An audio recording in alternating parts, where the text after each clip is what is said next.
siang, jemaat Tuhan yang dikasihi Tuhan. Mari kita mau siapkan hati kita mau memberikan pujian kita yang terbaik buat Tuhan. Senang sekali kita bisa ada di rumah Tuhan siang hari ini, beribadah secara langsung ada di rumah Tuhan. Oleh sebab itu jangan sia-siakan waktu yang ada. Kita mau berikan yang terbaik buat Tuhan. Kita angkat pujian, Kaulah Tuhanku, Kaulah Rajaku. Haleluya.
Menaikkan sembah kami Tuhan, karena hanya Engkau Allah yang layak kami tinggikan, karena hanya Engkau Allah yang layak kami muliakan.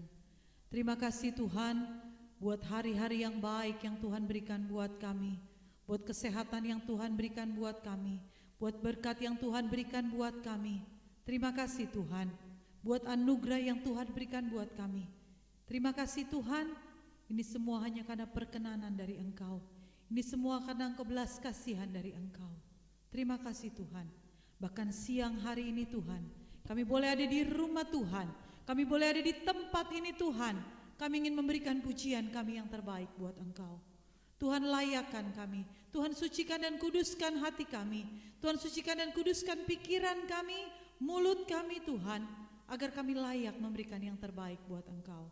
Engkau ada di tempat ini Tuhan, kami mengundang Engkau memimpin ibadah kami. Kami mengundang Engkau menjamah hati kami satu persatu Tuhan.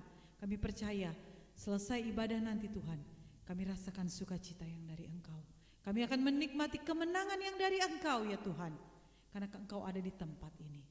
Sucikan kami para pelayan Tuhan, jemaat Tuhan siang hari ini. Dalam nama Tuhan Yesus Kristus kami berdoa. Amin. Haleluya. Silakan duduk Bapak Ibu Saudara. Kita angkat pujian Aba Bapa, Kau segalanya bagiku.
Sungguh baik bagiku.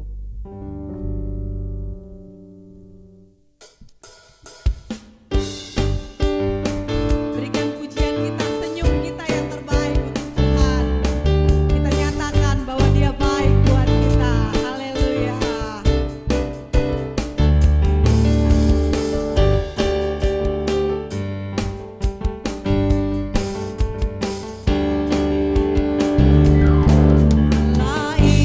Itu baik, sungguh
Tuhan rasanya pengen lagi ya. Tapi karena situasi new normal, jam ibadah kita dibatasi ya. Ya, dengan waktu yang terbatas, pastinya kita ingin memberikan yang terbaik buat Tuhan. Tiba saatnya kita akan memberikan persembahan kita yang terbaik buat Tuhan. Saudara bisa ke depan untuk mengisinya sendiri, lalu kembali lagi ke tempat ya, untuk mencegah physical distancing ya. Kami bawa korban pujian ke rumahmu, oh Tuhan.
Persembahan yang diberikan, kita mau siapkan hati kita untuk menerima firman Tuhan. Kita angkat pujian, bila hati kita lemah tak berdaya, bila iman kita bagai tembok roboh. Satu nama, dialah nama Yesus yang selalu menggetarkan hati kita.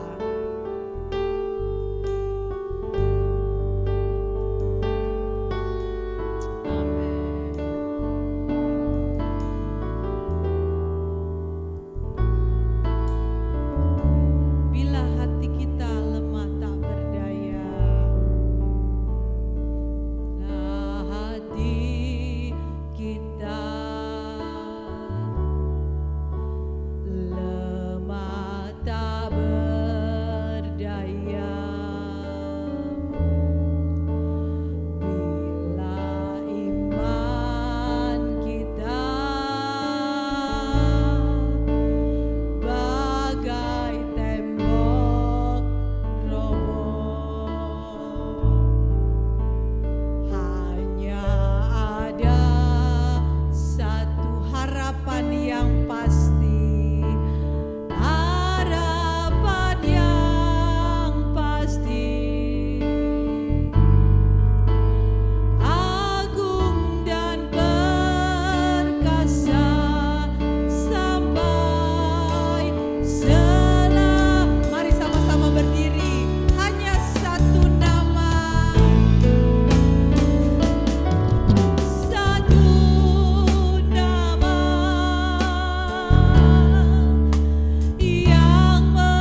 Terima kasih Tuhan buat segala berkat dan penyembahan-Mu.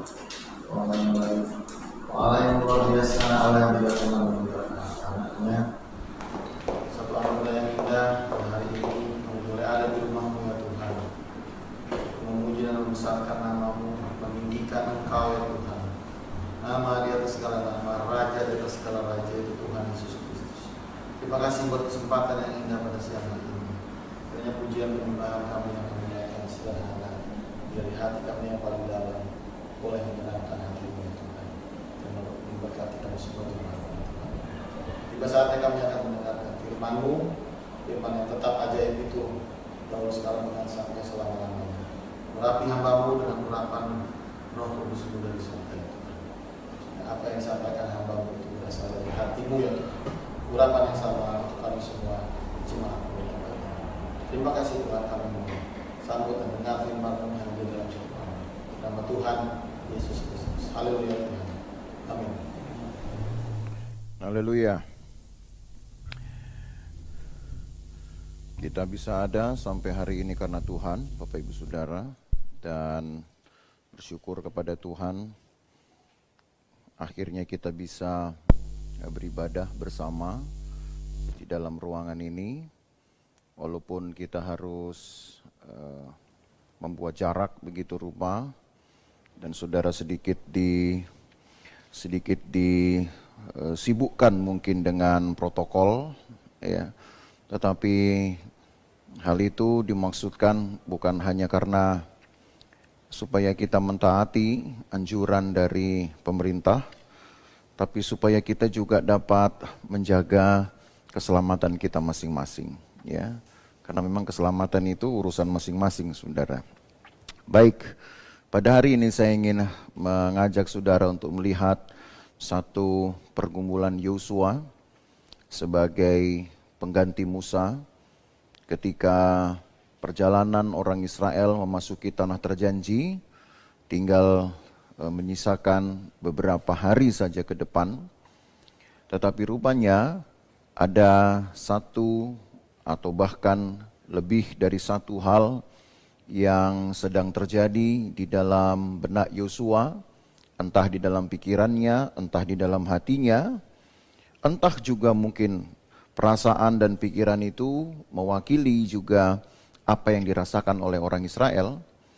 Karena apa yang akan kita baca dari Yosua pasal 1 ini adalah satu keadaan yang bisa saja sedang memerangi mereka di dalam pikiran dan hati mereka. Mari kita lihat Yosua pasal 1. Yosua pasal 1 ayat 6 sampai ayat yang ke-9. Yosua pasal 1 ayat 6 sampai ayat 9. Tertulis demikian. Kuatkan dan teguhkanlah hatimu, sebab engkaulah yang akan memimpin bangsa ini memiliki negeri yang kujanjikan dengan bersumpah kepada nenek moyang mereka untuk diberikan kepada mereka. Hanya kuatkan dan teguhkanlah hatimu dengan sungguh-sungguh, bertindaklah hati-hati sesuai dengan seluruh hukum yang telah diperintahkan kepadamu oleh hambaku Musa. Janganlah menyimpang ke kanan atau ke kiri, supaya engkau beruntung kemanapun engkau pergi. Janganlah engkau lupa memperkatakan kitab Taurat ini, tetapi renungkanlah itu siang dan malam, supaya engkau bertindak hati-hati sesuai dengan segala yang tertulis di dalamnya. Sebab dengan demikian perjalananmu akan berhasil dan engkau akan beruntung. Bukankah telah kuperintahkan kepadamu, kuatkan dan teguhkanlah hatimu, janganlah kecut dan tawar hati, sebab Tuhan Allahmu menyertai engkau kemanapun engkau pergi. Ada 3 kali, saudara, di dalam pembacaan kita ini, Tuhan berkata kepada Yosua untuk menguatkan dan meneguhkan hatinya. 1 kali diucapkan saja, buat kita mungkin sudah cukup untuk meneguhkan atau membangkitkan keberanian Yosua, atau apa saja mungkin yang sedang Yosua butuhkan untuk memimpin bangsa ini di dalam perjalanan etapa terakhir mereka untuk memasuki tanah terjanji. Tetapi yang kita tahu juga, jikalau Alkitab menuliskan satu kalimat-kalimat motivasi, satu kalimat peringatan, diulang sampai 3 kali, itu tentu mempunyai satu makna khusus yang bisa saja dipicu atau dilatar belakangi oleh kebutuhan-kebutuhan yang manusia butuhkan. Kalau kepada Yosua dikatakan kuatkan dan teguhkanlah hatimu sampai 3 kali, maka kita akan melihatnya, kita akan memeriksanya, kita akan menelusuri mengapa Allah sampai perlu mengucapkan itu 3 kali. Bahkan kali yang ketiga, penulis Alkitab menggunakan kata depan seperti satu kata peneguhan, kata pengingatan yang keras, saudara, yaitu kata bukankah telah kuperintahkan kepadamu. Kalau dilihat dari alur cerita ini, bisa saja kita akan dibawa kepada satu kondisi yang tidak tercatat di dalam penulisan Alkitab ini. Satu kondisi yang dihadapi Yosua, bisa juga itu mewakili bangsa Israel, umatnya. Satu kondisi ketakutan, atau juga ketidakpastian, atau mungkin lebih ringan kita katakan keraguan. Tapi itu semua adalah satu bentuk bahaya yang dapat membatalkan pekerjaan Allah yang sudah dikerjakan, dirintis pada masa sebelumnya, bahkan jauh sebelumnya ketika bangsa ini ada. Itu sebabnya, saudara, kalau kita melihat dari ayat yang ke-6, kuatkan dan teguhkanlah hatimu, sebab engkaulah yang akan memimpin bangsa ini memiliki negeri yang kujanjikan dengan bersumpah kepada nenek moyang mereka untuk diberikan kepada mereka. Menunjukkan bahwa khusus kepada Yosua, dan bisa saja apa yang Yosua rasakan ini yang Tuhan tahu, karena kita harus melihat dari sudut pandang kemahatauan Tuhan. Mengapa ayat-ayat ini atau ungkapan-ungkapan atau firman Tuhan ini datang kepada orang-orang tertentu tersebut, yaitu Yosua harus menyadari bahwa kepemimpinan sudah dipercayakan ke pundaknya. Walaupun terlihat orang-orang Israel ini hanya tinggal menyeberang sungai Yordan, dan kalau dihitung dengan hari-hari atau jumlah hari-hari pengembaraan mereka, mereka hanya tinggal menyisakan kurang dari 1 minggu. Kita bisa berkata dibandingkan dengan Musa, tentu Musa akan jauh lebih berat karena Musa memimpin mereka, membawa mereka sudah 40 tahun lebih. Hampir 40 tahun maksud saya. Tetapi yang sedang dihadapi oleh Yosua, dan karena Yosua adalah orang yang peka dengan suara Tuhan. Saya mengatakan hal ini karena kalau kita melihat di dalam kitab Keluaran, mari kita ke kitab Keluaran pasal 33. Saudara akan tahu bahwa Yosua ini adalah orang yang gemar sekali tinggal di dalam kemah pertemuan yang dibangun oleh Musa untuk berbicara dengan Tuhan, meminta petunjuk Tuhan. Keluaran pasal 33 ayat yang ke-11 tertulis demikian. Keluaran 33, dan Tuhan berbicara kepada Musa dengan berhadapan muka seperti seorang berbicara kepada temannya. Kemudian kembalilah ia ke perkemahan, tetapi abdinya Yosua bin Nun, seorang yang masih muda, tidaklah meninggalkan kemah itu.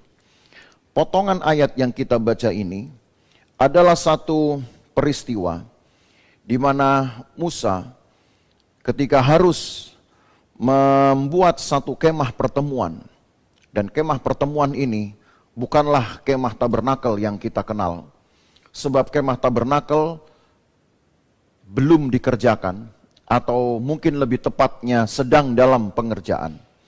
Tapi karena Musa membutuhkan media, tempat di mana Allah dapat hadir atau dihadirkan untuk meminta petunjuknya, maka Musa dengan inisiatifnya, dan saya rasa juga atas petunjuk Tuhan, memilih satu tempat yang lebih jauh, yang jauh dari perkemahan orang Israel, untuk membangun satu kemah pertemuan yang disebut dengan kemah Musa.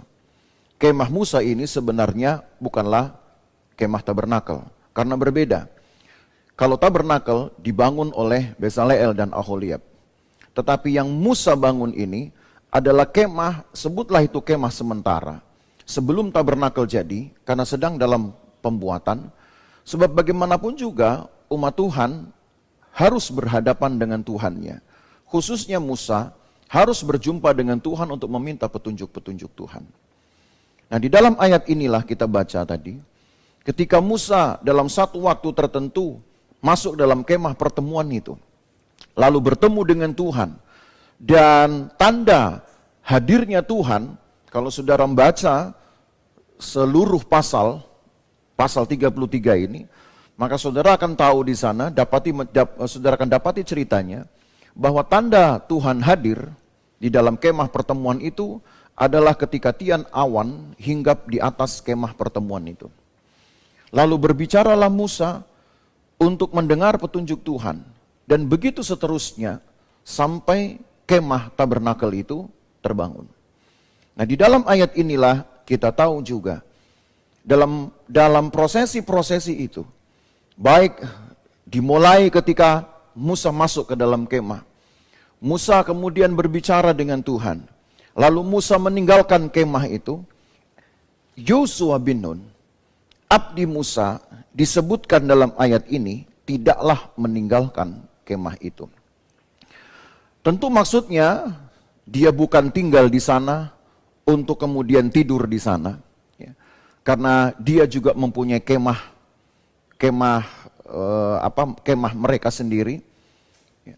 Tenda-tenda tempat mereka harus berteduh, bermukim selama di padang gurun Sinai itu, karena mereka tinggal di padang gurun Sinai hampir setahun lamanya. Jadi tentu Yosua tidak tinggal di sana, atau tidak berarti Yosua berumah tinggal di kemah pertemuan itu. Tapi ayat ini ingin menunjukkan bahwa Yosua lebih banyak menghabiskan waktu di kemah itu dibanding Musa. Musa datang hanya meminta petunjuk Tuhan, tapi Yosua lebih suka tinggal di kemah itu, walaupun kita tidak tahu apa yang dia lakukan, karena tidak ada data-data di dalam Alkitab. Tetapi yang kita pahami, saudara, sejauh dari hati kita juga berbicara, memberi kesaksian, bahwa tentu dengan dipilihnya waktu-waktu yang lebih banyak bagi Yosua untuk tinggal di sana, dia ingin dekat dengan Tuhannya. Dan karena itulah saya percaya kedekatan, hubungan Yosua dengan Tuhannya inilah yang membuat Tuhan mempercayakan kepada Yosua kepemimpinan setelah Musa mati. Dan saya percaya juga bahwa kedekatan inilah yang sudah dibangun oleh Yosua selama pengembaraan orang Israel ini 40 tahun. 40 tahun kalau dihitung dari Sinai berarti sudah tinggal 38 tahun setengah. Tuhan mempercayakan kepada Yosua, atau Tuhan berfirman secara khusus kepada Yosua untuk mewakili sebenarnya apa yang Tuhan ingin sampaikan kepada bangsanya, sebab bisa jadi apa yang Yosua rasakan juga dirasakan oleh bangsanya. Saudara bisa membayangkan bahwa perjalanan yang sudah begitu lama dilakukan oleh orang Israel ini bertahun-tahun, dan hanya tinggal kurang dari 1 minggu. Mereka menyeberang sungai Yordan, lalu mereka akan tinggal di Gilgal untuk sekian hari sampai dengan mereka merayakan Paskah nantinya. Lalu mereka mendapatkan pembagian tanah sebagai warisan. Itu hanya perlu waktu 1 minggu saja di titik di tanah Moab, di tempat di mana mereka bersiap untuk menyeberangi sungai Yordan. Tentu itu adalah waktu yang krusial. Apalagi ketika Tuhan memberitahu kepada Yosua dan tentu sudah berfirman kepada bangsa Israel. Ketika mereka masuk ke sana, masuk ke tanah perjanjian, mereka bukan seperti seorang yang mendapatkan warisan secara langsung, lalu tinggal mendiami tanah-tanah itu dengan mudahnya. Hanya istilahnya tinggal bawa diri plus bawa barang, lalu mereka menetap di sana dan mereka kemudian membangun rumah-rumah mereka sendiri. Mereka tahu bahwa mereka harus menduduki tanah itu. Dan kata menduduki tanah itu berarti mereka harus melakukan peperangan-peperangan. Mereka harus mengosongkan tanah itu, mengusir bangsa-bangsa asli yang sudah bertahun-tahun mendiami tanah itu. Jadi saudara lihat titik krusialnya di sini. Situasi yang genting, bukan genting secara fisik yang mereka hadapi, tetapi di dalam pikiran dan perasaan mereka, karena mereka sudah dilelahkan dengan satu perjalanan yang panjang. Lalu mereka harus berhadapan dengan fakta bahwa mereka tidak dengan mudah memasuki tanah itu dan memilikinya. Dan disinilah saudara yang menjadi perjuangan dari Yosua sendiri. Bisa saja yang terjadi, bangsa ini menolak, bangsa ini menunda perjalanan, bahkan bangsa ini membatalkan perjalanan untuk masuk ke negeri perjanjian itu. Entah apa yang mereka pikirkan, tapi banyak kita tahu dari cerita Alkitab, khususnya dari kitab Keluaran sampai dengan kitab Ulangan, bahwa bangsa ini dengan mudah beralih, saudara, dari ketetapan pertama, beralih dari janji mereka, beralih dengan mudahnya tanpa membuat satu perencanaan lebih dahulu. Saudara ingat bahwa di kisah-kisah perjalanan mereka, orang Israel ini pernah meminta pulang ke Mesir hanya karena alasan makan. Tapi mereka tidak mempunyai persiapan lain, mereka tidak punya antisipasi lain, mereka tidak memikirkan hal yang lain, tapi yang penting buat mereka adalah mereka lawan dulu Musa, mereka nyatakan dulu protes mereka, urusan hidup, urusan belakang. Dan apa jadinya kalau di titik ini, mereka hanya tinggal menyeberang sungai Yordan, mereka sudah berhadapan dengan negeri perjanjian, lalu seandainya mereka membuat juga semacam penolakan seperti pada waktu itu, tanpa mereka pikirkan, tanpa mereka rencanakan dulu apa yang akan mereka buat kalau mereka tidak mau masuk ke tanah itu tentu akan meninggalkan satu pergumulan batin kepada Yosua. Itu sebabnya Tuhan berkata kepada Yosua, kuatkan dan teguhkanlah hati.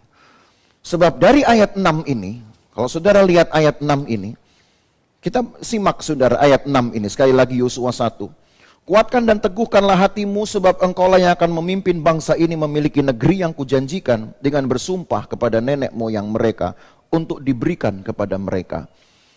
Allah menginginkan bangsa ini harus masuk apapun yang terjadi. Allah ingin bangsa ini harus masuk tanah Kanaan. Sebab dia sudah mengadakan pengikatan perjanjian kepada Abraham dan dimeteraikan dengan sumpah. Dan Allah tidak mungkin melanggar janjinya. Maka saudara tahu bahwa seberat apapun perjalanan hidup kita, Tuhan tidak akan pernah melanggar janjinya. Sekali dia berkata, aku menyertai engkau, kita akan disertai Tuhan, saudara. Sekalipun mungkin dalam perjalanan itu, kita melakukan pelanggaran-pelanggaran, kita menjauhkan diri dari Tuhan. Puji Tuhannya, Tuhan tidak seperti kita, yang gampang marah, gampang tersinggung, lalu kemudian memisahkan diri. Kalau Allah berbuat seperti itu kepada kita, tentu sudah lama hidup kita ini akan menyakitkan sekali. Jadi apa yang kita lihat dari ayat 6 ini? Hanya satu, saudara, kesimpulannya. Israel harus masuk tanah perjanjian. Sebab Allah sudah berjanji kepada Abraham. Maka kalau sampai ada oknum atau ada orang-orang tertentu yang mempengaruhi kelompok besar untuk membatalkan perjalanan mereka, atau minimal mempertanyakan kepada Yosua apakah nasib mereka ke depan seperti apakah nasib mereka ke depan. Sebab walaupun hanya tinggal 1 minggu mereka menyeberang sungai Yordan, perjalanan mereka pun disebut tidaklah seringan ketika mereka mengembara di padang gurun. Tadi saya sudah singgung itu. Mereka harus menduduki tanah itu. Dan kata menduduki tanah itu tidak mudah, saudara. Tidak hanya sekedar datang lalu mohon pengertian kepada penduduk asli untuk meninggalkan tempat mereka. Tentu tidak semudah itu.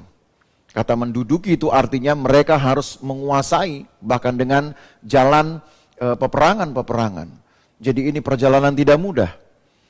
Dan kalau sampai orang Israel ini yang lebih sering mengganti perasaan mereka, mengubah perasaan mereka sendiri, maka tentu Yosua akan dipusingkan dan dia tentu akan mengalami satu ketegangan yang luar biasa. Tapi Allah menginginkan orang Israel masuk ke tanah Kanaan itu. Kalau Allah berjanji, saudara, maka saudara lihat kepastian ini. Allah pasti akan membawa kita kepada penggenapan perjanjian Tuhan. Bagi kita secara umum, perjanjian Tuhan itu adalah Tuhan akan memberkati kita.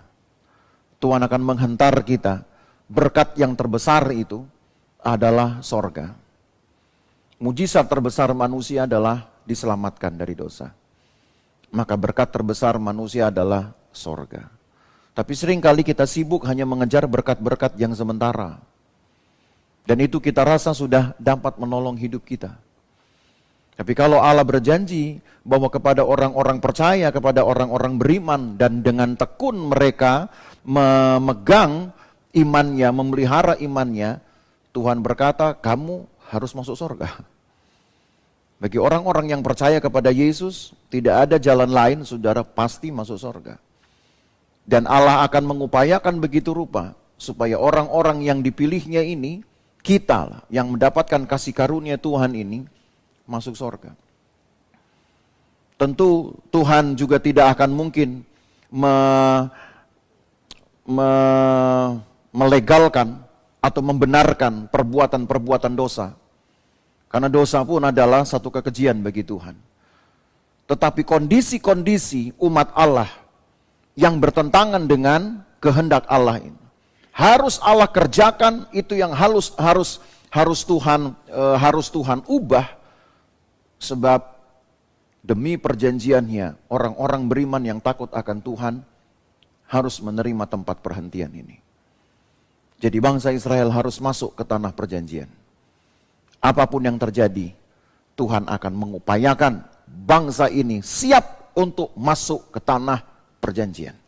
Maka kepada Yosua dikatakan, kuatkan dan teguhkanlah hatimu. Nah, Bapak Ibu Saudara, bagi kita, tentu firman Tuhan ini langsung berhadapan dengan perasaan kita, dengan perasaanmu, dengan pikiranmu. Entah apa yang terjadi, ke depan kita kan tidak pernah tahu. Berharap new normal ini betul-betul membuat hidup kita normal. Tetapi mungkin saya katakan pada akhirnya tidaklah senormal dulu. Dalam hal kehati-hatian kita, menjalani hidup kita, sudah berbeda caranya. Tapi kita ambil saja baiknya. Mungkin kalau dulu, normal yang dulu, hidup kita kurang hati-hati, maka normal yang baru ini hidup kita jadi hati-hati, saudara. Kita menghargai waktu. Ya. Kalau normal yang dulu, kita pikir masih ada hari besok. Normal yang sekarang, ya lain lagi.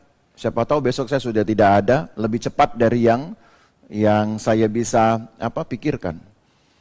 Karena bisa saja orang-orang di sekitar kita, itu justru yang menyebabkan kematian kita. Lain, orang lebih serius, saya perhatikan orang lebih serius. Tapi di satu pihak, ada juga yang berbeda reaksinya. Ada yang tidak, ada yang menganggapnya malah justru biasa-biasa saja atau tidak serius. Tapi seharusnya keadaan-keadaan ini, keadaan terbaru ini, membuat kita terjaga. Tapi kalau orang Israel, kita siapa yang tahu? Hanya kepada Yosua lah kemudian Tuhan persiapkan hidupnya, karena bisa saja apa yang Yosua rasakan bisa ikut dirasakan oleh bangsa Israel. Dan jangan lupa, Israel yang sedang menyisakan 1 minggu lagi perjalanan memasuki tanah perjanjian ini, sudah kehilangan 2 tokoh yang mereka hormati.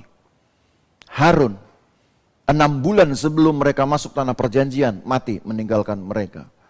Disusul Musa, 2,5 bulan sebelum mereka masuk tanah perjanjian, dia sudah mati. Jadi baik Harun, baik Musa, orang-orang yang sangat dihormati oleh orang Israel ini, sudah meninggalkan mereka. Lalu mereka mempertanyakan Yosua, siapakah Yosua ini? Orang yang jarang bahkan bertemu dengan mereka. Sebab tadi kita baca dalam kitab Keluaran 33 ayat 11, Yosua justru lebih sering menghabiskan waktunya di kemah pertemuan. Jadi ada banyak hal saudara yang terjadi, yang bisa terjadi, atau yang berpotensi terjadi di dalam kehidupan orang-orang Israel ini, dalam hati mereka. Itu sebabnya kepada Yosua lah datang firman Tuhan ini, kuatkan dan teguhkanlah hatimu. Saya tidak tahu apa yang saudara rasakan sekarang. Ya, ada yang mungkin betul-betul rindu lagi untuk beribadah. Ada yang menganggap bahwa ya sudah ibadah mungkin sudah tidak lagi, sebutlah saudara ya, dengan bahasa yang mudah dimengerti, sudah lagi tidak sepenting yang dulu. Kenapa? Karena sudah ada banyak sekali konsep virtual ibadah. Dan di dalam ibadah virtual itu kita tidak perlu repot-repot lagi seperti dulu, waktu normal dulu. Kan kita selalu membandingkan sekarang normal baru dengan normal yang lama seperti apa. Normal yang lama waktu kita mau ke gereja, persiapan kita boleh katakan ya persiapan yang betul-betul, harus mandi, memilih baju. Ya, kita persiapkan semua hal karena kita ingin memberi yang terbaik, atau minimal kalau tidak memberi yang terbaik, dilihat sama orang yang terbaik. Ya. Tapi sekarang begitu, sudah hadir satu konsep virtual ibadah. Kan saudara nggak perlu harus diawasi untuk mandi. Jangan-jangan saudara ikut ibadah virtual lebih suka nggak mandi. Gitu. Pakai baju juga tidak perlu rapi. Siapa yang lihat ini? Kan saya yang lihat dia, bukan dia lihat saya. Entah saudara nggak pakai baju, siapa yang mau tahu? Saudara. Dengan sikap yang belum tentu sehormat ketika saudara ada di rumah Tuhan, duduk rapi. Gitu. Siapa tahu saudara karena virtual, toh saya yang lihat dia, bukan dia lihat saya. Saya mau nonton sambil saya tengkurap kayak. Saya mau nonton sambil saya jangan-jangan di toilet mungkin. Tidak ada lagi sikap hormat, tentu ada yang berubah. Dan seringkali hal yang mudah itu, hal yang mudah akan melunturkan juga satu sikap hormat. Karena segala sesuatu dimudahkan. Mungkin lebih banyak itu. Walau ada juga yang masih mempertahankan sebuah nilai-nilai sakral. Tapi siapa yang bisa menjamin itu saudara ada? Lalu kemudian kalau kebiasaan-kebiasaan itu sudah menjadi tren, saya katakan, style dari era normal baru. Apa yang terjadi sekarang dengan penghormatan kepada Tuhan? Ya. Jadi kalau firman Tuhan ini datang kepada kita, saudara, maka itu harusnya meningkatkan kewaspadaan kita terhadap satu kedisiplinan hidup juga akan ketaatan firman. Karena selanjutnya, saya akan hubungkan dengan hal kedua. Kita kembali ke Yosua pasal 1. Di ayat 7, kemudian Tuhan berkata untuk kedua kali, tapi dihubungkan itu kemudian dengan prinsip Taurat.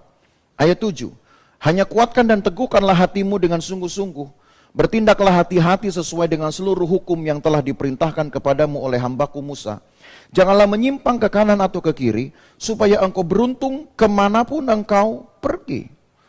Ayat 8, janganlah engkau lupa memperkatakan kitab Taurat ini, tapi renungkanlah itu siang dan malam, supaya engkau bertindak hati-hati sesuai dengan segala yang tertulis di dalamnya, sebab dengan demikian perjalananmu akan berhasil dan engkau akan beruntung. Saudara tahu bahwa sekarang yang sedang dipertaruhkan di dalam dunia ini oleh seluruh manusia, apakah hidup masih bisa dinikmati dengan lebih baik dibanding ketika normal yang lama? Seberuntung apa sekarang kira-kira orang hidup? Jangankan memikirkan keberuntungan dari segi materi, beruntung gak masih bisa hidup? Dengan angka kematian yang terus naik, khususnya dalam konteks Indonesia. Mengerikan kan saudara, memikirkan ini saja. Jangankan mikir apa yang bisa kita nikmati dalam hidup. Memikirkan besok kita bisa hidup atau tidak, itu saja mungkin juga sudah menciptakan sebuah kengerian sendiri, ketakutan sendiri. Tapi kalau firman Tuhan ini datang kepada Yosua untuk kedua kalinya, kata yang sama, kuatkan dan teguhkanlah hatimu, dan diperhadapkanlah itu dengan kedisiplinan terhadap Taurat. Kedisiplinan dengan melihat ketentuan Taurat. Jadi mau tidak mau saudara, yang harus kita pikirkan, entah ini akan menjadi kesukaan bagi saudara atau tidak.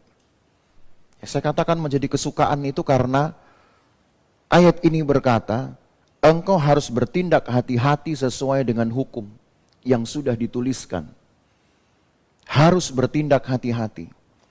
Itu sebabnya demi kehati-hatian itu ayat 8 berkata, perdengarkanlah Taurat. Lalu renungkan siang dan malam. Kalau direnungkan saja siang dan malam, maka memperdengarkannya harus lebih banyak dari itu. Bagaimana cara kita memperdengarkan? Ya caranya dengan kita mengucapkannya. Untuk menegakkan disiplin seperti itu saja, mungkin buat kita anggap itu belum urgent, belum penting. Oh, saya bisa membaca dengan lirih, dengan pelan, atau membaca di dalam hati. Tapi masalahnya Alkitab berkata, jangan lupa memperkatakan kitab Taurat ini.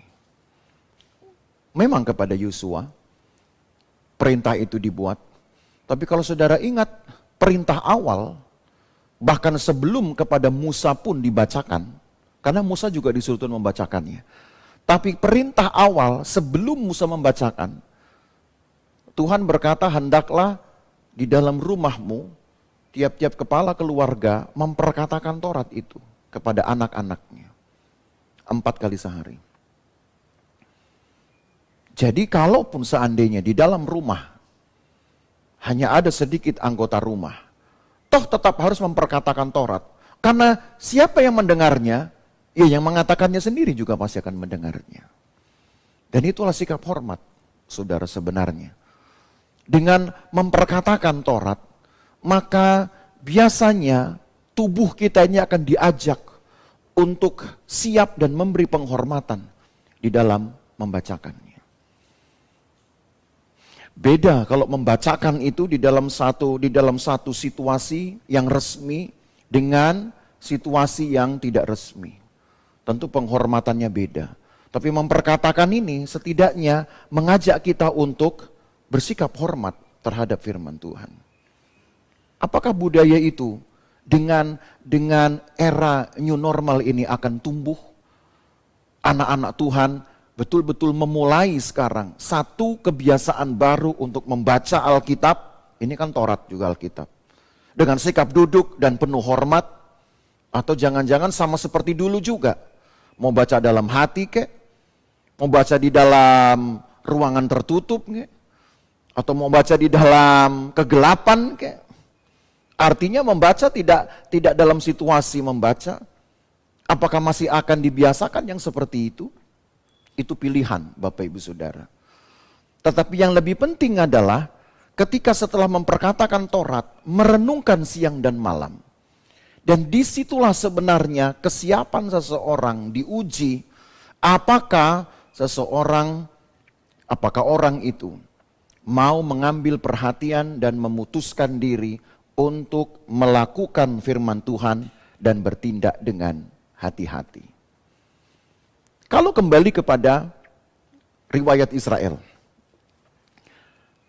Setelah Tuhan mengucapkan 10 hukum, ya, 10 perintah Allah, yang dikenal di dalam istilah hukum adalah hukum absolut, hukum apodiktik namanya.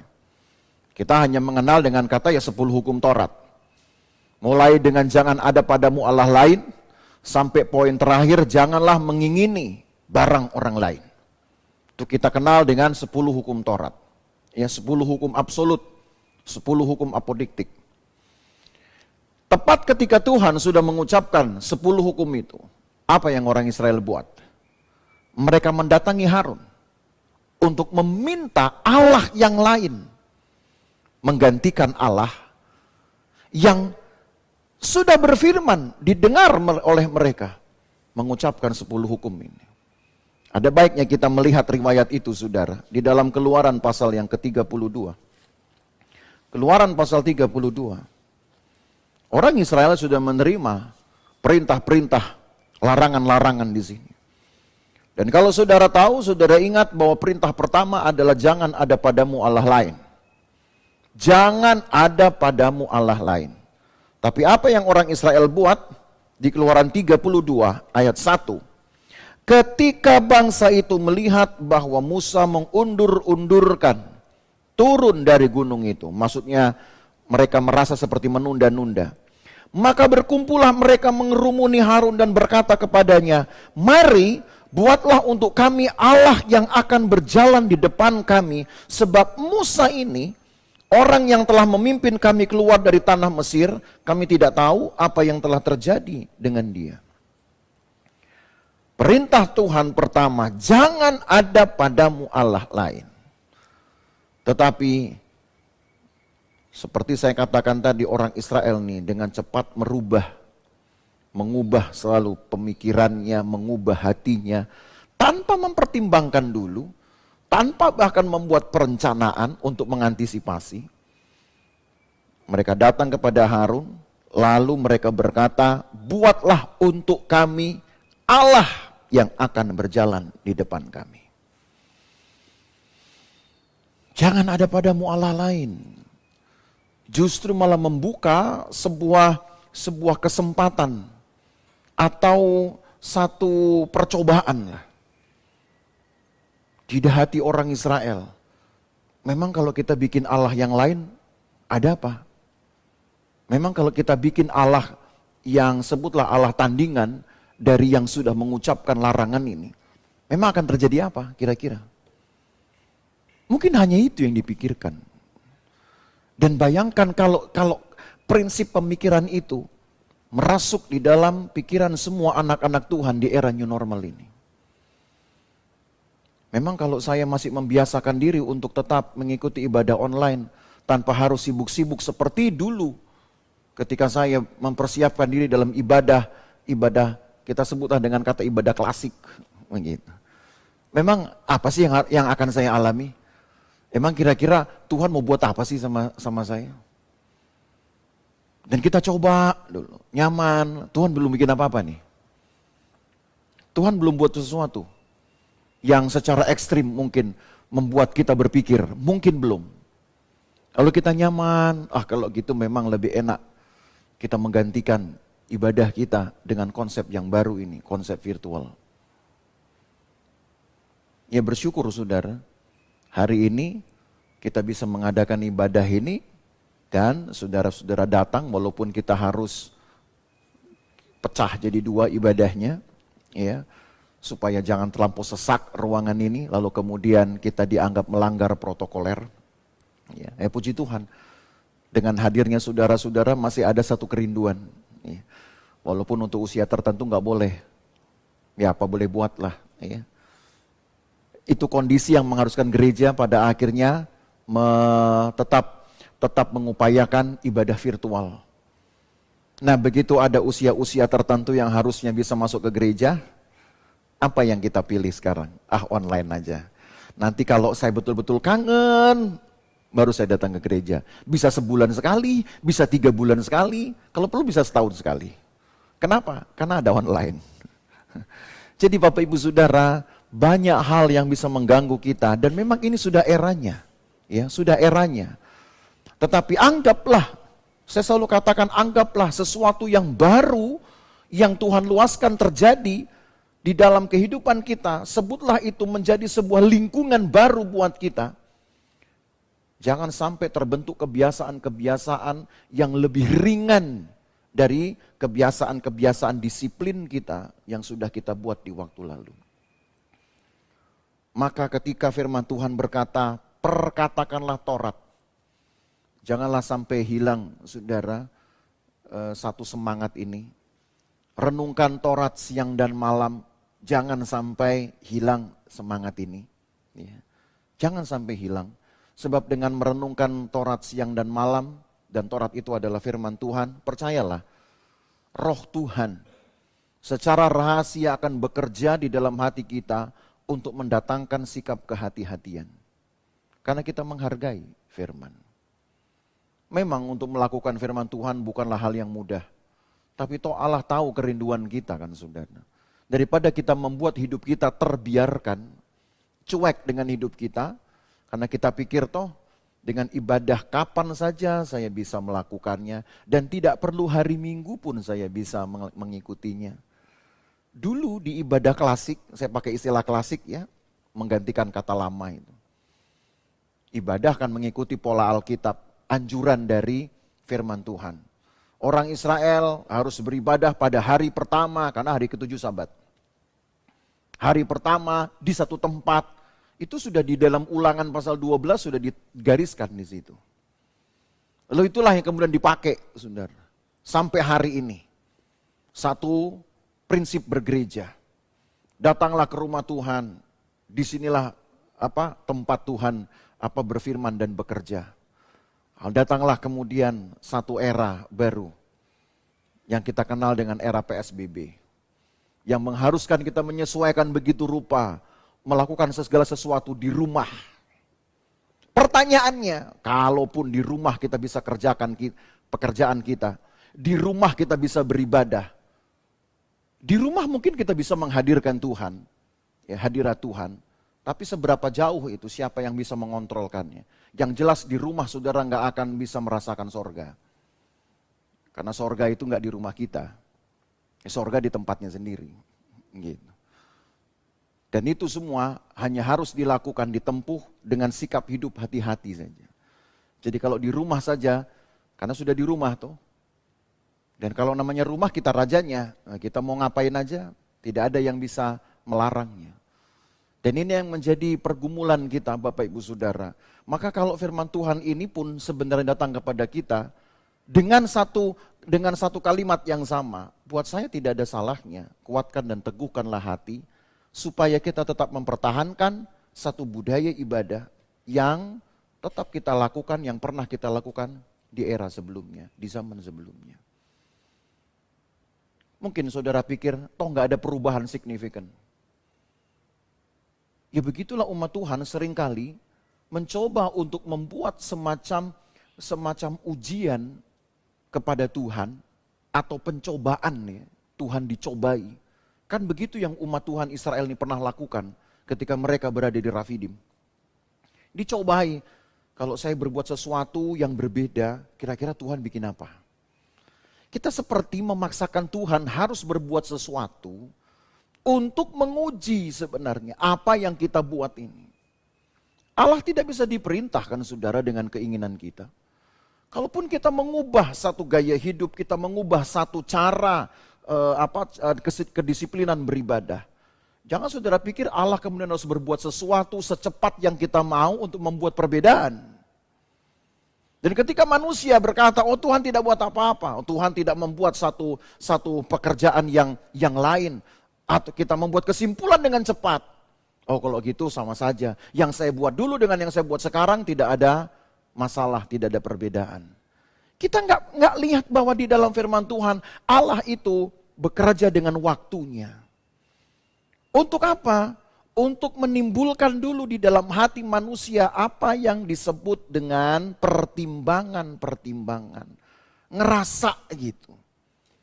Yang kita buat ini apakah benar atau tidak. Allah bangkitkan itu dulu Bapak Ibu Saudara. Cuman karena kita berusaha untuk secepat mungkin membuat satu kesimpulan. Kalau saya merubah perilaku saya membuat satu perubahan kebiasaan dibanding dengan yang dulu, kira-kira Tuhan buat apa? Dan kalau Tuhan tidak buat apa-apa, berarti yang saya lakukan tidak jadi masalah. Kesimpulan kita terlampau cepat, Bapak Ibu Saudara. Jadi marilah kita kembali kepada satu semangat untuk tetap bergaul dengan firman Tuhan, supaya saudara bisa menangkap maksud Tuhan di dalam keluasan hatinya untuk membiarkan keadaan ini terjadi. Saya yakin keadaan ini terjadi pun ada maksud Tuhan. Itu semua untuk menguji umat Tuhan, konsistensinya, semangatnya. Tapi kalau kita yang kemudian menganggap bahwa Tuhan toh tidak melakukan sesuatu yang ekstrim, jangan cepat-cepat membuat kesimpulan. Kita sendiri akan rugi. Itu sebabnya untuk yang terakhir, di ayat yang ke-9, untuk ketiga kalinya Tuhan berkata kepada Yosua, bukankah telah kuperintahkan kepadamu, kuatkan dan teguhkanlah hatimu, janganlah kecut dan tawar hati, sebab Tuhan Allahmu menyertai engkau kemanapun engkau pergi. Disinilah saudara sebenarnya satu penetapan dari suasana hati Yosua, bahwa hidup manusia harus selalu menaruh harap kepada Tuhan. Harus selalu menaruh harap kepada Tuhan. Dan harapan itu sebenarnya di dalam konteks ini, dalam konteks Yosua, adalah harapan besar bagi umat Tuhan untuk mengalami satu berkat perjanjian yang lebih besar dari sekedar tanah perjanjian. Saya bawa saudara kepada surat Ibrani. Mari kita ke surat Ibrani. Ibrani menulis begini, saudara.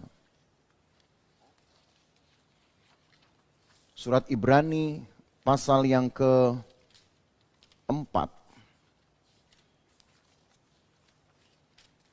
Di dalam kitab Ibrani pasal yang ke-4. Ayat 1 mulai. Ibrani pasal 4 ayat 1 sampai ayat yang ketiga. Sebab itu baiklah kita waspada supaya jangan ada seorang di antara kamu yang dianggap ketinggalan, sekalipun janji akan masuk ke dalam perhentiannya masih berlaku. Karena kepada kita diberikan juga kabar kesukaan sama seperti kepada mereka, tapi firman pemberitaan itu tidak berguna bagi mereka karena tidak bertumbuh bersama-sama oleh iman dengan mereka yang mendengarnya. Ya, persoalannya tidak ada iman yang tumbuh. Ayat 3. Sebab kita yang beriman akan masuk ke tempat perhentian, seperti yang ia katakan, sehingga aku bersumpah dalam murkaku, mereka takkan masuk ke tempat perhentianku. Sekalipun pekerjaannya sudah selesai sejak dunia dijadikan. Ayat 4. Sebab tentang hari ketujuh pernah dikatakan dalam satu nas, dan Allah berhenti pada hari ketujuh dari segala pekerjaannya. Dan dalam nas itu kita baca, mereka takkan masuk ke tempat perhentianku. Jadi sudah jelas bahwa ada sejumlah orang akan masuk ke tempat perhentian itu, sedangkan mereka yang kepadanya lebih dahulu diberitakan kabar kesukaan itu tidak masuk karena ketidaktaatan mereka. Saya loncat ayat yang ke-8.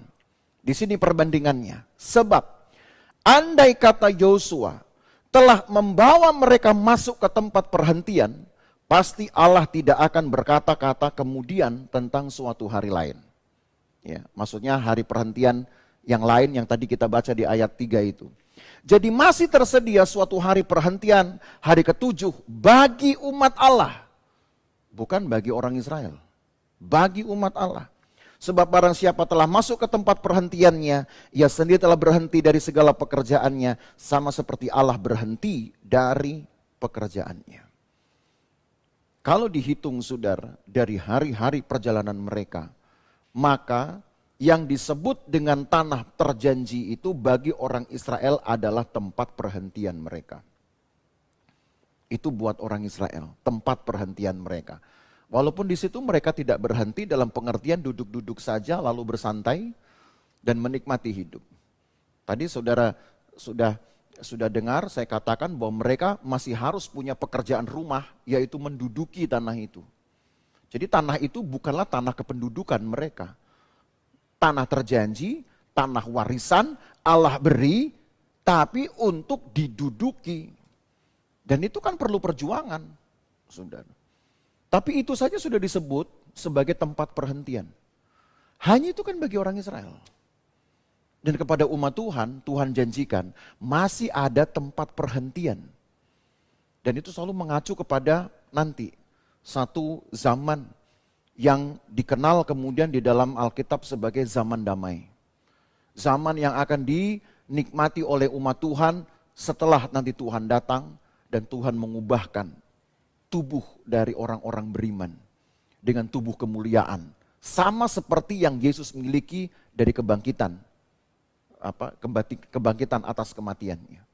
Tubuh kemuliaan itu yang akan diberikan oleh orang-orang beriman untuk masuk di dalam tempat perhentian atau yang kita kenal dengan masa damai, 1000 tahun damai. Hari itu masih di depan kita, saudara. Kita mau menghitung berapa hari nggak ada yang tahu. Israel menghitung hari-hari mereka masuk tanah perjanjian bisa. Karena kita sudah baca ceritanya. Mungkin orang Israel pun sudah berhitung. Atau jangan-jangan tidak semua bisa menghitung. Karena perjalanan itu sudah memakan waktu yang lama. Mungkin orang Israel sudah nggak bisa lagi membedakan hari. Sama kayak kita juga di masa pandemik ini nggak bisa bedakan hari, saudara. Mau bilang hari Senin, tahu-tahu sudah hari Sabtu. Iya, lupa hari. Apalagi kru TV. Wah, udah antara edit, rekam, udah nggak ingat hari. Ya, lupa sama hari. Bisa saja itu. Tapi yang Tuhan ingin maksudkan adalah bahwa kalau orang Israel dalam persiapan menuju Kanaan, itu dihinggapi mungkin dengan bermacam-macam perasaan ini. Sampai Yosua perlu diteguhkan. Maka Allah yang Maha Tahu lebih tahu perasaan saudara dibanding kita seringkali. Sementara kita belum tahu pasti berapa sisa waktu untuk masuk ke dalam tempat perhentian itu. Tapi ingat tadi saya katakan bahwa sama seperti kepada Israel Tuhan bilang Israel ini harus masuk. Karena tanah perjanjian sudah dijanjikan dengan sumpah kepada Abraham. Saya yakin saudara, tempat perhentian yang Tuhan sediakan buat kita itu memang untuk kita. Tapi siapa? Pertanyaannya. Untuk kita itu siapa? Jemaat Tuhan yang bagaimana? Umat Tuhan yang seperti apa? Kalau sampai datang firman Tuhan ini kepada Yosua dan itu mewakili perasaan orang Israel, mungkin masih bisa terselamatkan orang Israel ini. Karena di hadapan mereka ada satu periode yang juga keras, yang lebih melelahkan mungkin daripada periode pengembaraan. Lebih melelahkan itu. Mereka perlu 5 tahun loh saudara, untuk menduduki tanah itu. 5 tahun peperangan itu, mereka masih harus hadapi untuk betul-betul dapat menduduki tanah itu. Bukan 5 hari, bukan 5 minggu, bukan 5 bulan, 5 tahun. Baru kemudian tanah itu diwariskan kepada mereka. Dibanding 40 tahun mungkin kita pikir, itu cuma 1/8-nya. Tapi perjalanan-perjalanan itu mereka masih bisa mengalami pekerjaan Tuhan. Mereka masih bisa melihat kemuliaan Tuhan. Ada tiang awan di sana. Tapi dalam masa pendudukan, hari-hari mereka berbeda Bapak Ibu Saudara. Hari-hari mereka berbeda, rutinitas mereka berbeda. Jadi kita tidak bisa berkata, penderitaan hanya 1/8 dibanding pengembaraan. Belum tentu. Siapa tahu 5 tahun masa pendudukan itu lebih berat daripada masa 40 tahun pengembaraan. Tetapi karena Tuhan berjanji orang Israel harus masuk tanah perjanjian dan memiliki tanah itu. Dan karena tadi kitab Ibrani dikatakan Tuhan pun juga sudah membuat janji kepada orang-orang beriman. Janji itu mungkin tidak langsung kepada kita. Karena kita tidak berhadapan saudara. Seperti pengikatan perjanjian lazimnya. Kita tidak sedang dihadapkan di hadapan Tuhan. Lalu pihak pertama adalah Tuhan juga sendiri. Kita mengikatkan diri pada perjanjian itu. Mungkin secara pribadi tidak. Tetapi di hadapan oknum-oknum Allah sendiri. Allah berjanji bahwa umat Tuhan akan dibawa masuk ke dalam tempat perhentiannya. Dan itu masih di depan kita. Termasuk di depan kita dengan perjalanan-perjalanan kebiasaan yang baru ini. Maka penyesuaian saudara lah, penyesuaian anak-anak Tuhan lah. Di dalam menjaga kedisiplinan hidup mengiring Tuhan. Itu akan menentukan saudara masuk atau tidak. Jadi berhati-hatilah saudara dalam hidup. Maka betullah kata firman Tuhan. Bertindaklah hati-hati. Maka dalam era ini ketika saudara mungkin sudah mulai kembali disibukkan dengan hal-hal yang normal, dengan rutinitas normal. Jangan sampai membuat tidak normal prinsip-prinsip kerohanian kita. Itu saja. Kalau dunia sekarang sudah diperhadapkan pada satu pendekatan normal baru. Maka secara rohani pun saudara harus membuat betul-betul baru. Bukan hanya sekedar jargon baru untuk membiasakan diri dengan hal sekarang. Baharui hatimu. Jadi kata era baru ini bukan baru regulasi baru, bukan tata cara baru saja. Tapi buatlah semangat baru, satu prinsip baru, hidup yang baru, pikiran yang baru, hati yang baru, iman yang baru, semangat yang baru. Jadi betul-betul penuhi kata baru itu dalam konteks Alkitab, bukan cuman penyesuaian-penyesuaian dalam hidup sekarang.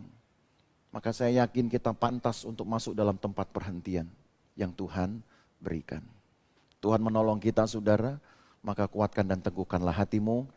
Ya, bagi kita lah firman Tuhan juga ini, jangan takut. Kalau kita umat Tuhan yang setia, maka seperti kepada Israel, mereka harus masuk tanah perjanjian, kita pasti juga akan masuk ke tempat perhentian. Ya. Yaitu tempat di mana kita akan bertemu dengan Tuhan. Ya, di dalam satu kesukaan yang tidak pernah dapat diakhiri. Satu kesukaan kekal. Tuhan memberkati kita. Kita akan nyanyi bersama-sama satu pujian yang berkata, kalau ku hidup bagimu, Yesus kau kebenaran yang menyelamatkanku. Mari kita bangkit berdiri. Berdoalah untuk meminta satu semangat untuk membaharui hidup kita. Apa yang kita usahakan dengan baru, Allah akan sempurnakan itu saudara.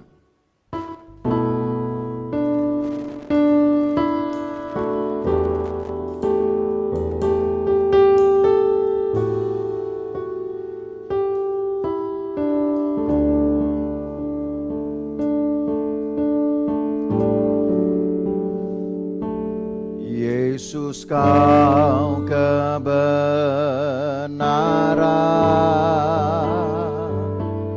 yang menyelamatkanku.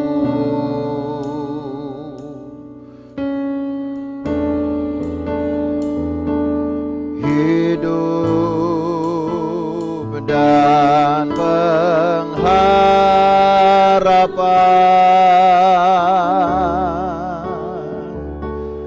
ku ikut kehendak-Mu.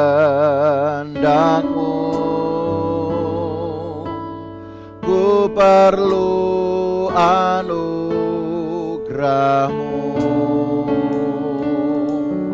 Ku nyatakan janjiku kepadamu.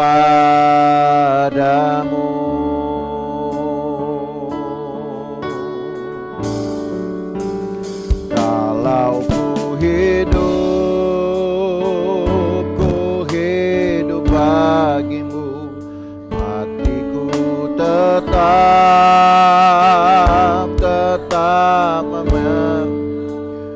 dunia tak bisa menjauhkanku dari kasih-Mu.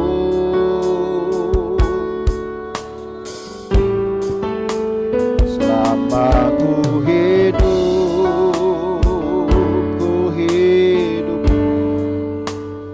mataku tetap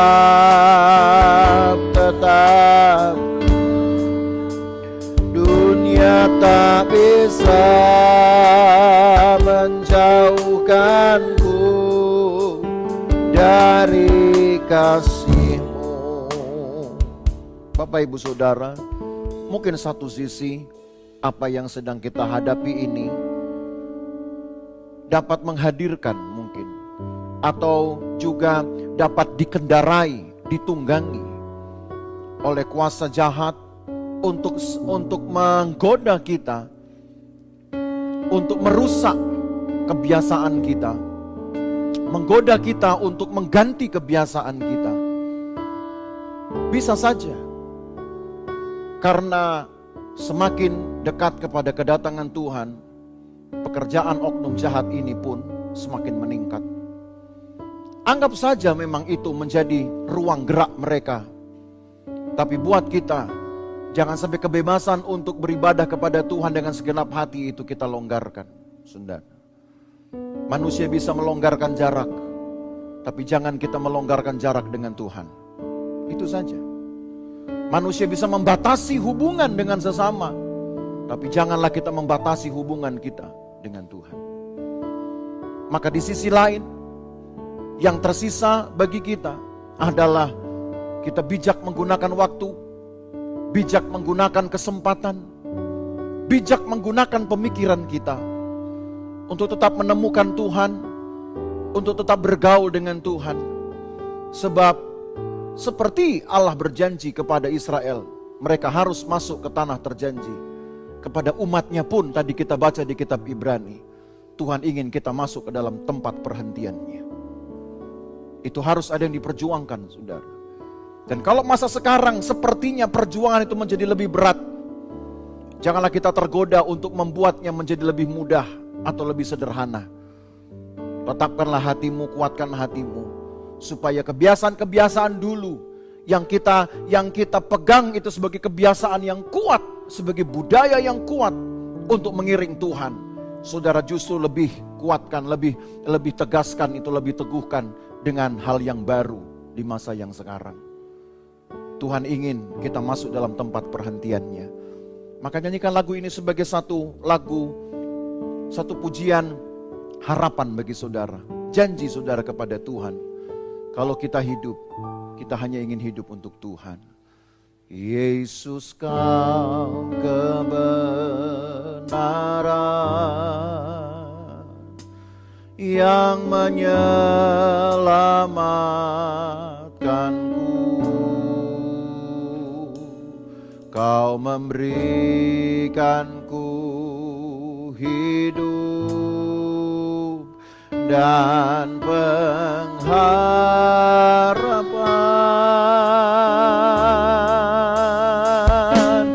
Ku ikut kehendak-Mu, ku perlu anugerah-Mu, ku nyatakan janjiku kepadamu.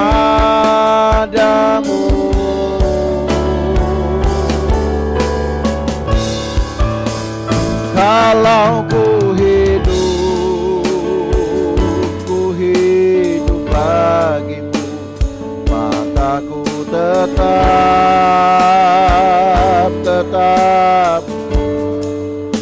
dunia tak bisa mengaku dari kasih-Mu.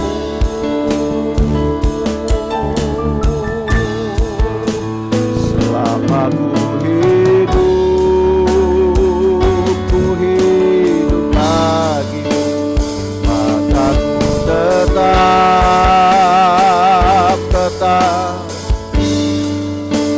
dunia tak bisa menjauhkanku dari.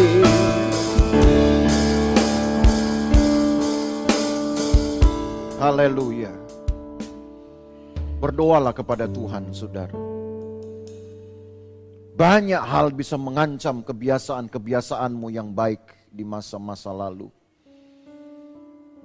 Karena begitulah yang Alkitab katakan, makin dekat kepada kedatangan Tuhan, dunia akan semakin jahat dan tidak lebih baik. Bisa saja ini menjadi satu ujian bagi anak Tuhan untuk membiasakan diri dengan satu hal yang baru, tapi tidak meninggalkan prinsip-prinsip yang sudah baku. Malah kalau perlu hal yang baru ini pun hanya meneguhkan prinsip-prinsip yang baku, membaharui apa yang kurang pada prinsip-prinsip yang baku. Karena Allah ingin kita masuk di dalam tempat perhentian-Nya. Tuhan tolong kami. Tuhan tolong kami. Kami berdoa dengan sungguh-sungguh, Tuhan tolong kami. Kami lemah, tapi kami tidak ingin membuat kelemahan kami menjadi satu alasan. Kami tidak ingin membangun alasan-alasan yang bisa membenarkan tindakan-tindakan salah kami. Tapi karena kami tahu kami lemah, kami minta kekuatan Tuhan. Sambil kami juga berupaya sekuat tenaga untuk dapat mempertahankan hal yang benar, yang baik ini, yang sesuai dengan kehendak Tuhan. Karena kami ingin masuk tempat perhentian-Mu. Kami ingin masuk di dalam tempat perhentian-Mu ya Tuhan. Tuhan tolong umat-Mu. Tuhan tolong kami semua. Kerjakanlah Tuhan dalam hidup kami satu kegairahan ini. Kegairahan untuk mengiring Tuhan dengan semangat yang baru. Terima kasih Tuhan Yesus untuk firman-Mu. Terima kasih untuk firman-Mu. Terima kasih untuk firman-Mu. Dengan firman-Mu lah kami dikuatkan dan diteguhkan. Bahkan dengan belajar dari kesalahan-kesalahan umat pilihan-Mu di masa lalu. Kiranya kami bisa memperbaiki hidup kami. Dapat menuai, dapat jadi tuaian Tuhan yang membanggakan hati Tuhan. Kami berdoa mengucap syukur untuk firman Tuhan ini. Dalam nama Tuhan Yesus Kristus. Amin.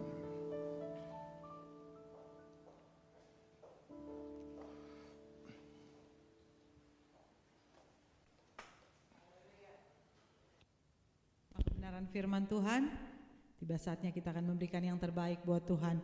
Kita angkat pujian, pujilah Tuhanku selama-lamanya. Pujilah Tuhanku, Dia baik buat saya.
Kita angkat pujian doa Yabes, kiranya Engkau memberkati aku berlimpah-limpah.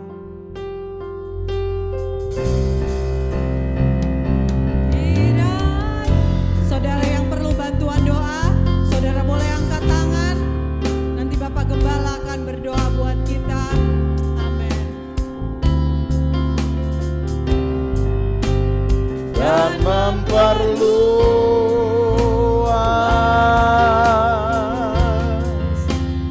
daerahku,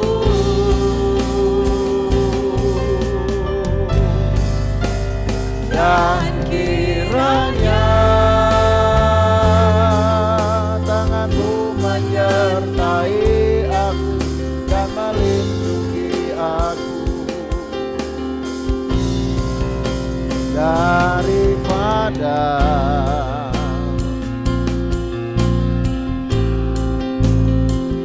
sehingga kesakitan tidak menimpa aku. Mereka yang mengangkat tangan baik di ruangan ini juga yang mungkin ada di tempat lain, kami berdoa kepadamu Tuhan, turunlah belas kasihan Tuhan untuk membela mereka dan menolong mereka. Kalau mereka sakit, sembuhkan di dalam nama Yesus. Mereka susah, Tuhan hiburkan di dalam nama Yesus. Mereka ada dalam suatu penderitaan, kami berdoa di dalam nama Yesus, Tuhan angkat mereka dari penderitaan. Tuhan berikan jalan keluar, Tuhan bangkitkan dan pulihkan hidup mereka di dalam nama Yesus. Karena hanya di dalam nama inilah kekuatan Tuhan untuk melakukan pekerjaan besar itu terjadi, terbukti, dan kami lihat nyata. Terima kasih banyak Tuhan Yesus besertalah dengan umat-Mu dalam keseharian mereka ya Tuhan. Di era transisi ini, di era new normal ini, Tuhan kiranya tetap melindungi umat-Mu dari segala bahaya, bahkan yang tidak dapat ditangkap oleh mata telanjang kami. Tuhan tetap lindungi kami, sehingga kami tetap ada di hadapan-Mu Tuhan, bahkan juga untuk dapat mengerjakan rutinitas kami. Berkati pekerjaan umat-Mu, berkati pemberian-pemberian umat-Mu. Mereka yang masih bisa memberikan kepada Tuhan, bahkan milik-Mu Engkau kembalikan pun, Tuhan berkati mereka, karena mereka menyadari mereka diberkati oleh Tuhan. Terima kasih banyak Tuhan Yesus. Besertalah dengan kami semua sampai pada jam-jam ibadah sebagaimana yang ditentukan, supaya kami dapat mengalami kembali satu pembaharuan semangat, pembaharuan satu motivasi, pembaharuan juga atas pengiringan kami kepada Tuhan, prinsip-prinsip pengiringan kami kepada Tuhan, dan tentunya sukacita kami juga akan dibaharui. Terima kasih banyak Tuhan Yesus. Bapak Ibu Saudara sekalian, pulanglah dengan bawa berkat dari Allah Bapa, kasih sayang dalam persekutuan dengan anaknya Yesus Kristus, penyertaan Roh Kudus memelihara kita dari hari ini sampai selama-lamanya. Dan berkat ini kita terima dalam nama Tuhan Yesus Kristus. Segala kemuliaan hanya bagi Tuhan. Segala hormat pujian hanya bagi Tuhan.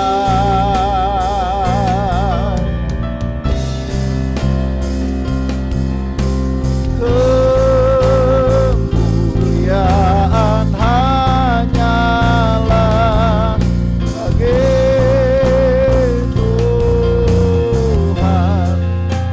Segala kemuliaan,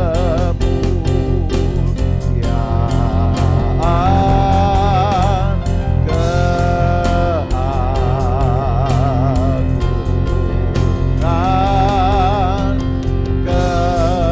kejayaan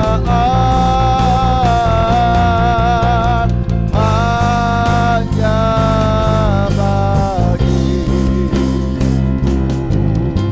Tuhan. Jemaat yang diberkati Tuhan, bersama kita berkata, amin.